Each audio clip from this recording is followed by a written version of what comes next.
नमस्कार कैंडिडेट। बिहार जीविका के सीईओ श्री हिमांशु शर्मा के द्वारा जानकारी शेयर किया गया है कि आपका जो आंसर की है विद इन 1 वीक के अंदर आपका बिहार जीविका जो रिजल्ट है विद इन 1 वीक के अंदर आने वाला है। तो अब आप लोग रेडी हो जाएं, सभी डॉक्यूमेंट प्रिपेयर कर लीजिए कैंडिडेट, क्योंकि हिमांशु शर्मा के द्वारा जानकारी दिया गया है कि आपका रिजल्ट विद इन 1 वीक के अंदर आने वाला है। चूंकि आपका इस वीक के अंदर ही आपका रिजल्ट आने वाला है, तो आप अपना एसडीओ लेवल से जाति प्रमाण पत्र बना के रखें, क्योंकि आपको इसके बाद आपको टाइम नहीं मिलेगा जब आपका मेरिट लिस्ट में आपका जब नाम आ जाएगा तो, क्योंकि एसडीओ का जो आपका जाति प्रमाण पत्र होता है बनने में 14 से 15 दिन लग जाएगा। तो उस केस में आपको टाइम नहीं मिलेगा एसडीओ लेवल की जाति बनाने के लिए। आप आवासीय बना लेंगे, आवासीय तो आपको ब्लॉक लेवल से चाहिए, आवासीय आपको 14 दिन के अंदर बन जाएगा या आपके पास ऑलरेडी आवासीय हो गई। और रही बात आपका डॉक्यूमेंट रेडी रखने का, अगर आपके पास 10th का और 12th का मार्कशीट नहीं है तो आप कॉलेज से स्कूल से सभी ले आइए अपना मार्कशीट और सर्टिफिकेट कैंडिडेट, क्योंकि ओरिजिनल डॉक्यूमेंट आपसे मांगा जाएगा जब आपका सिलेक्शन होगा बिहार जीविका में। तो बिहार जीविका के जितने भी कैंडिडेट हैं मैं आपको जानकारी शेयर कर देता हूं। आपका कम्युनिटी कोऑर्डिनेटर और एरिया कोऑर्डिनेटर का result, livelihood specialist, accountant, block project manager और ब्लॉक आईटी एग्जीक्यूटिव और ऑफिस असिस्टेंट, इसके रिजल्ट आने के बाद ही आपका कम्युनिटी कोऑर्डिनेटर और एरिया कोऑर्डिनेटर का रिजल्ट आएगा। इट मींस जब आपका सभी पोस्ट का रिजल्ट आ जाएगा उसके बाद ही आपका कम्युनिटी कोऑर्डिनेटर और एरिया कोऑर्डिनेटर का रिजल्ट आएगा कैंडिडेट। और मैं आपको जानकारी शेयर कर देता हूं, आपका कम्युनिटी कोऑर्डिनेटर और एरिया कोऑर्डिनेटर में सबसे अधिक मात्रा में कैंडिडेट एग्जाम दिए हैं और सेंटर पे जाके एग्जाम दिए थे। तो इस कारण से जो इसका एवरेज आपका सिलेक्शन प्रोसीजर का जो मार्क्स रहेगा 52 से 55 इतना स्कोर आपका आएगा तो आपका मेरिट लिस्ट में नाम आएगा कैंडिडेट।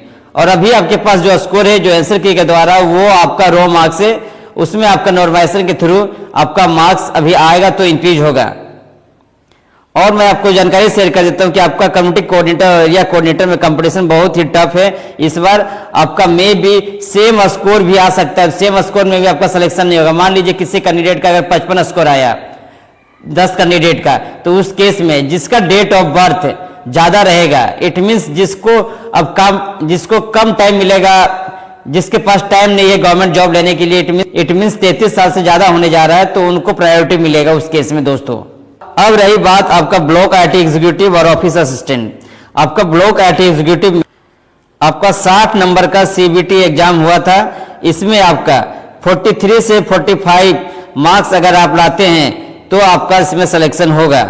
और मैं आपको इसका इंफॉर्मेटिव इंफॉर्मेशन शेयर कर देता हूं कि इसमें आपका हिंदी और इंग्लिश का टाइपिंग एग्जाम के साथ ही हुआ था। तो ये टोटल 10 नंबर का था कैंडिडेट। लेकिन मैं आपको जानकारी शेयर कर देता हूं, आपका टाइपिंग में अगर 1.5% एरर मिस्टेक रहेगा तो उसे इग्नोर किया जाएगा। इट मींस आपका 5 नंबर लाना है, इसमें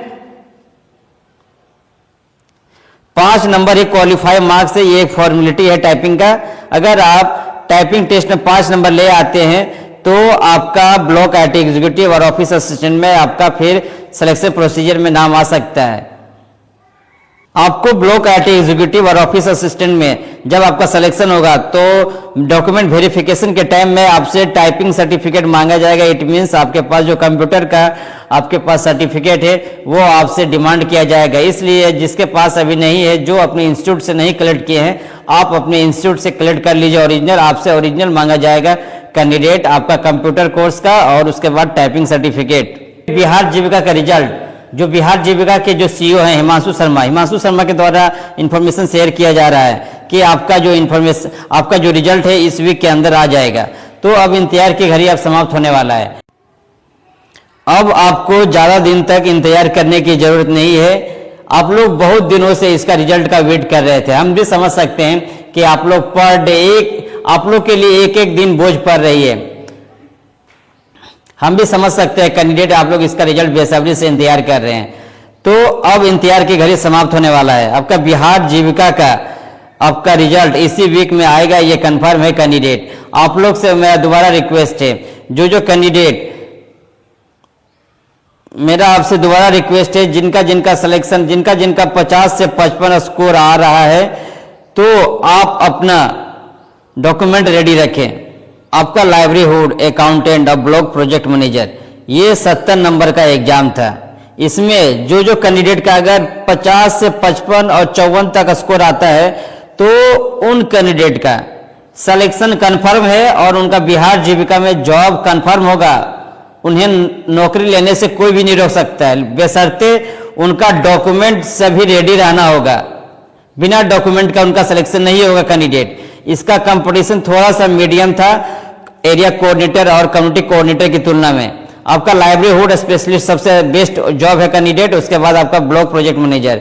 इन दोनों पोस्ट में जिनका जिनका सिलेक्शन हो जाएगा उनका लाइफ सिक्योर हो जाएगा।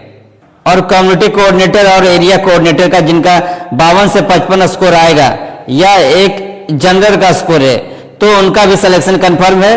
आप कम्युनिटी कोऑर्डिनेटर वाले और एरिया कोऑर्डिनेटर वाले अपना एसडीओ लेवल से जाति बना लीजिए।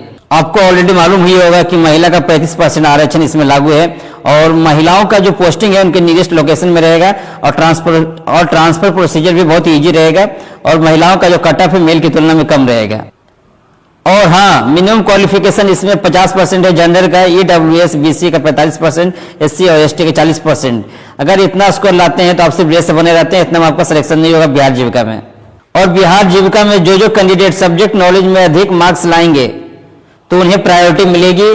अगर सेम मार्क्स अगर आते हैं 20 स्टूडेंट का तो उस केस में प्रायोरिटी मिलेगा सब्जेक्ट नॉलेज वाले स्टूडेंट का। और कुछ अफवाह है कि area coordinator, community coordinator, block IT executive ये सभी में सीट इंक्रीज होगा। सीट अब आपका इंक्रीज नहीं होगा। जितना आपका सीट था 2747 इसी सीट में आपका अब मेरिट लिस्ट बनेगा। जो अब सीट आने वाला है वो न्यू वैकेंसी में इंक्लूड हो जाएगा दोस्तों। और कम्युनिटी कोऑर्डिनेटर का यही कटअप रहेगा आपका 50 से 55 रहेगा आपका जनरल, बीसी में 48 से 49 और ईडब्ल्यूएस में 46 से 47, ईबीसी में 44 से 45 ये नॉर्मलाइजेशन कटअप है। और एससी का 42 से 43 और एसटी का 40 से 41। चूंकि बहुत अधिक मात्रा में कम्युनिटी कोऑर्डिनेटर का एग्जाम दिए हैं इसलिए मैंने आपको फीमेल का, महिलाओं लोग का कम्युनिटी कोऑर्डिनेटर का कटअप बता दिया हूँ। और कैंडिडेट आपका exam hard shift, easy shift और मॉडरेट शिफ्ट में हुआ है। 3 शिफ्ट में डिवाइड किया गया है। इस कारण से आपका जो रिजल्ट आएगा जेड नॉर्मलाइजेशन फॉर्मूला के तहत आएगा कैंडिडेट। इसी के तहत आपका area coordinator, community coordinator, accountant, block IT executive सभी पोस्ट का आपका रिजल्ट बनेगा। और मैं आपको जानकारी शेयर कर देता हूं कि आपको जेड नॉर्मलाइजेशन प्रोसेस किस तरह से फॉर्मूला यूज किया जाएगा। कैंडिडेट आपका जब जेड नॉर्मलाइजेशन फॉर्मूला यूज होगा तो इसी फॉर्मूला के तहत आपका बिहार जीविका का रिजल्ट बनेगा। Your normalisation score equal to your actual score plus equivalent score from other shift and divided by total shift. इसमें आपका बिहार जीविका में जिनका जिनका अगर हार्ड शिफ्ट में एग्जाम हुआ है तो उनका मैक्सिमम 6 नंबर तक इंक्रीज होगा। उसके बाद जिनका जिनका मॉडरेट शिफ्ट में एग्जाम हुआ है उनका 4 नंबर तक इंक्रीज होगा और जिनका इजी शिफ्ट में एग्जाम हुआ है उनका -2 होगा। तो इस केस में आपका मॉडरेट शिफ्ट वाले को फायदा होगा क्योंकि मॉडरेट शिफ्ट वाले का ना प्लस होगा ना माइनस होगा। सबसे ज़्यादा नुकसान आपका इजी शिफ्ट वाले का होगा। इजी शिफ्ट का हमेशा स्कोर माइनस होगा और हाई स्कोर और सबसे अधिक बेनिफिट होगा हार्ड शिफ्ट वाले का। हार्ड शिफ्ट में अगर स्कोर आपका कम आया हुआ है तो टेंशन लेने की बात नहीं है, आपका उसमें 5 से 6 नंबर मस्ट इंक्रीज होगा कैंडिडेट। तो जिनका जिनका कम स्कोर है, मान लीजिए जिनका जिनका अगर कम्युनिटी कोऑर्डिनेटर, एरिया कोऑर्डिनेटर में अगर 45 भी आ रहा है तो उनका नॉर्मलाइजेशन के बाद उनका 50 स्कोर हो जाएगा कंफर्म कैंडिडेट। तो अब आपका रिजल्ट आने वाला है, नॉर्मलाइजेशन के थ्रू आपका रिजल्ट आएगा कैंडिडेट। तो इंतजार की घड़ी अब समाप्त होने वाली है।